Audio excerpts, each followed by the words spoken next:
No mundo existem muitos tipos de público, pessoas de pensamentos diferentes, de atitudes diferentes. E quando você vai pregar o evangelho para essas pessoas, cada pessoa reage de uma maneira diferente. Algumas pessoas não gostam de ouvir a palavra de Deus. E você não tem obrigação de fazê-las gostar do evangelho. E nem elas têm obrigação de ouvir o que você tem para pregar, né? Em todo tempo, Jesus sempre ensinou que aquela pessoa que não quer receber, né, não quer receber a mensagem, não quer se envolver em situações relacionadas a esse tipo, essa pessoa simplesmente deve ser respeitada no seu, naquilo que ela quer seguir na vida, né? Então, não há forçação de barra em relação ao Evangelho. A pessoa não quer um compromisso com Deus, a pessoa não quer contato nenhum com essas coisas. Então, essa pessoa precisa ser respeitada no seu ateísmo.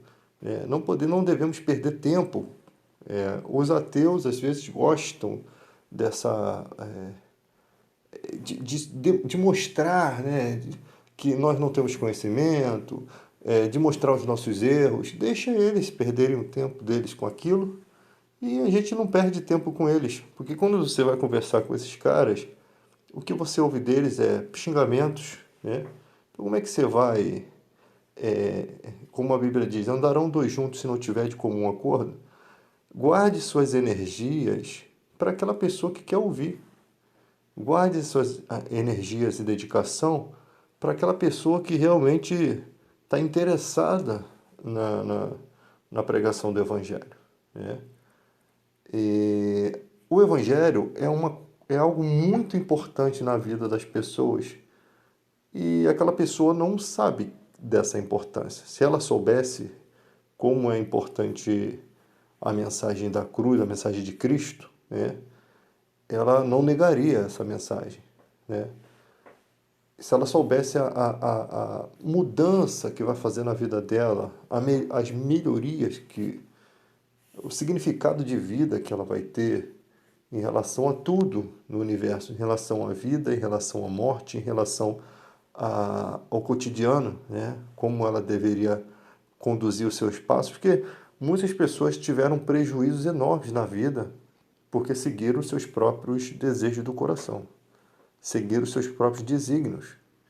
E se elas tivessem se deixado influenciar pela palavra de Deus, muitas dessas coisas que essa pessoa sofreu poderiam ter sido neutralizadas, poderiam não ter acontecido. É um casamento que acabou, que não deveria ter terminado assim. Ou seja, se Deus estivesse na vida daquela família, a família teria um outro rumo, né? A família teria o filho teria uma outra identidade, o filho teria uma outra maneira de viver. Com certeza, com Deus, seria muito mais feliz, né?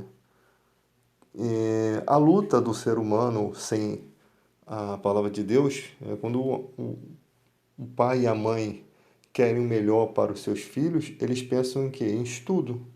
Eles pensam nas coisas naturais da vida, como qualquer pessoa. Eu quero que meu filho tenha um bom emprego, né? Então ele precisa estudar.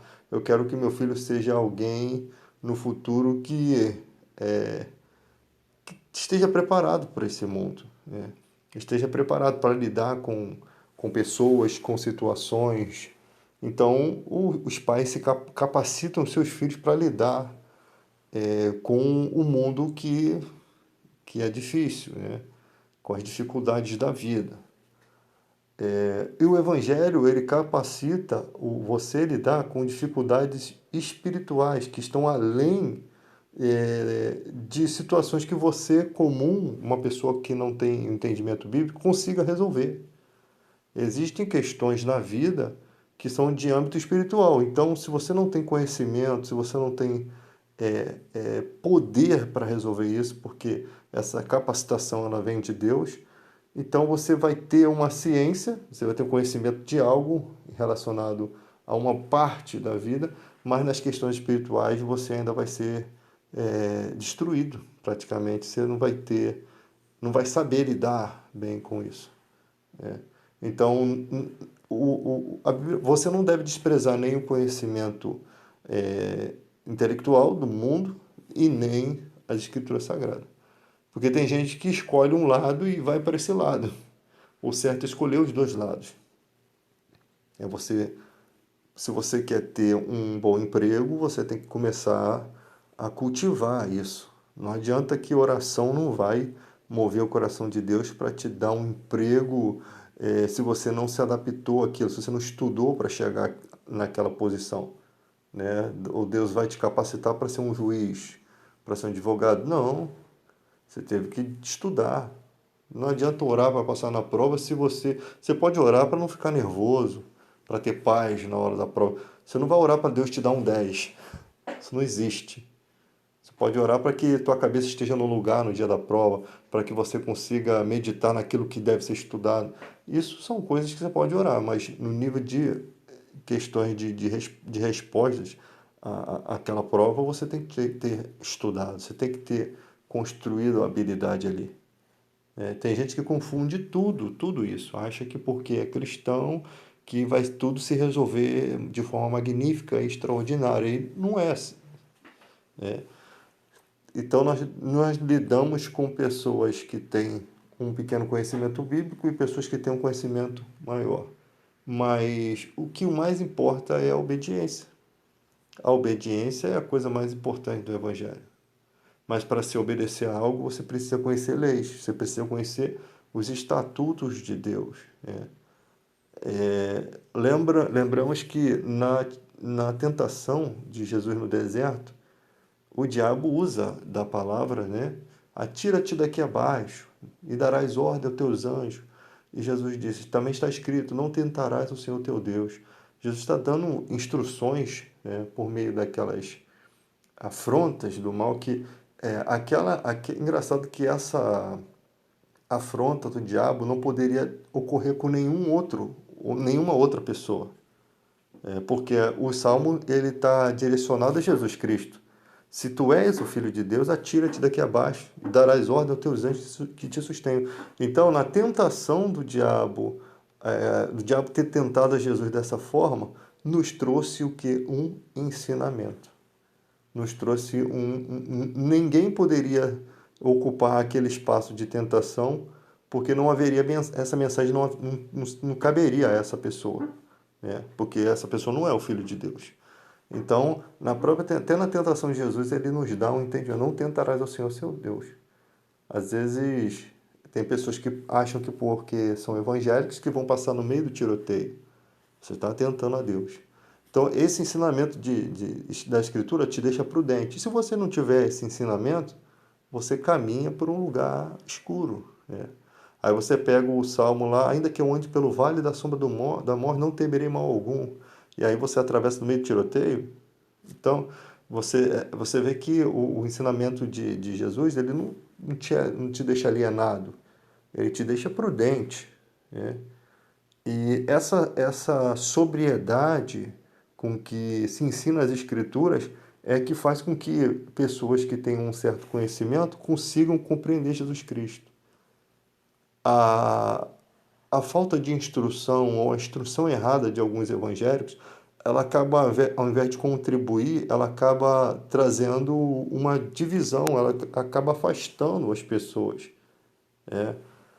Porque tem gente que segue tudo que o pastor diz de forma alienada.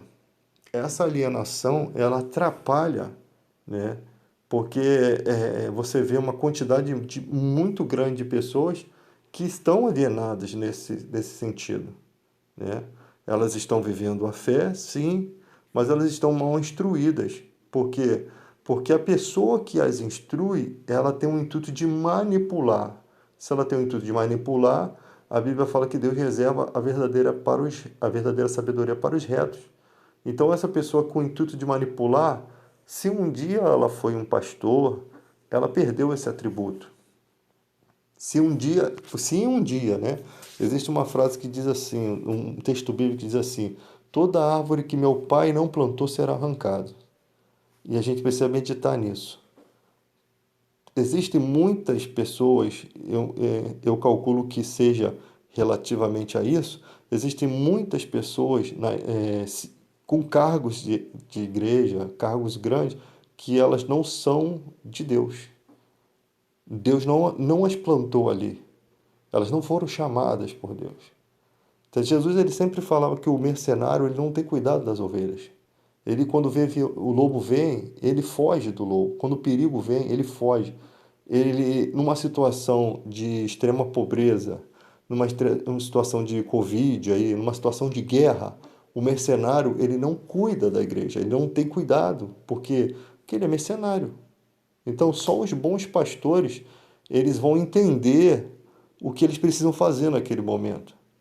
Se tiver que despir a riqueza da igreja para poder sustentar os irmãos, ele vai fazer, porque ele é o bom pastor. Mas se ele for um mercenário, ele não vai. Ele não cuida das ovelhas, ele não tem zelo, ele não se importa. Ele se importa com aquilo que as ovelhas podem produzir para ele. Né? Então, quando você tem um pastor comum, né? Um pastor comum que cuida das ovelhas, um pastor, não estou falando pastor de igreja, ele tem um cuidado com as ovelhas, muitas vezes não por afeto, mas porque aquela ovelha representa o quê? Lucro. Né?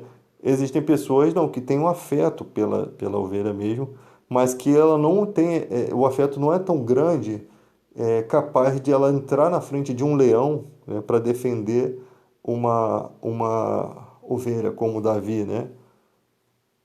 Enfrentar um leão, enfrentar um urso para proteger uma ovelha. Só mesmo quem ama a ovelha pode fazer isso, né? Então, um pastor comum, ele vai calcular, poxa, não vale a pena, como é que eu vou? Eu tenho outras ovelhas para cuidar, eu não posso, essa daí já está perdida. O bom pastor não, ele enfrenta, Jesus disse, eu sou o bom pastor. Ele deixa as 99 e vai em busca da que se perdeu. Ou seja, ele fala, o meu pai trabalha até hoje e eu também. Jesus ele está trabalhando no intuito de trazer de volta os que estão se perdendo, os que se desgarraram. E como que ele faz isso? Por meio do Espírito Santo, por meio da consciência, por meio aquele arrependimento.